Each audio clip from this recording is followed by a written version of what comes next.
Welcome back, nerds. Fino here. Tam Lin Lancelot, aka Meliko, is quite a powerful servant, but much like Morgan, she comes during a very stacked part of the year. Unless you're willing to put future banners to chance or gamble on GSSRs, you'll have to pick your fights carefully. Lancelot doesn't have quite as many banners as Morgan, but she still has a generous 3, meaning you can kick that can down the road if you're so inclined. Banner 1 is happening right now, and it features Tam Lin Lancelot and Percival. Both are strong picks, but this banner has a big disadvantage. Koyanskaya of Light and Oberon are around the corner, and you very much want to keep enough quartz to get them. Something that's more of a minor nuisance is that TL Lancelot and Percival are both Lancers, so you won't be able to trust any gold cards you see. Then again, that's not a problem unique to round 1. Banner 2 is the Main Quest Clear Aid Campaign Part 4, ETA December 2023. Same deal, except now Saber Lancelot is added to the usual suspects. There's a pretty big lull in the banner rush late this year / early next year, so honestly it's a pretty good time to commit to Melocene if you have anything left in the tank. Then again, December is several months away, so you'll be Meluless for a while.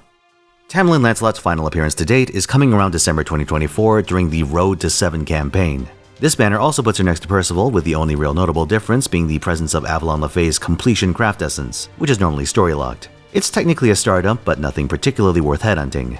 This same campaign does notably feature Oberon on a concurrent banner, so if you have one but not the other, it's a good time to pick your missing piece up. Lancelot can handle some pretty tricky fights, particularly the 90++ event nodes that start popping up next year, so if you're gonna get her, you really want her before then. This means you'd ideally get her on either banner 1 or 2.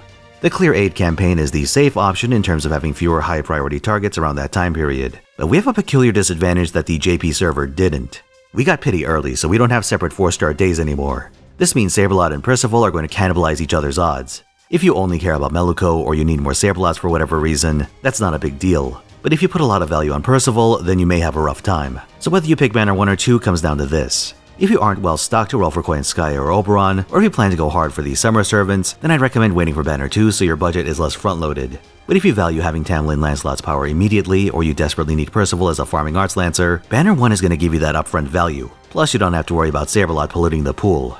For what it's worth, if I were a Joe Schmo or a John Fujimaru, I'd play it safe and suck it up until banner 2 just for quartz economy. But I'm going to ignore my own advice and roll for Meliko.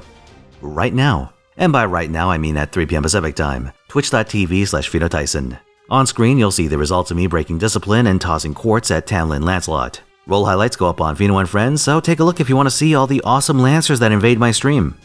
Bastards.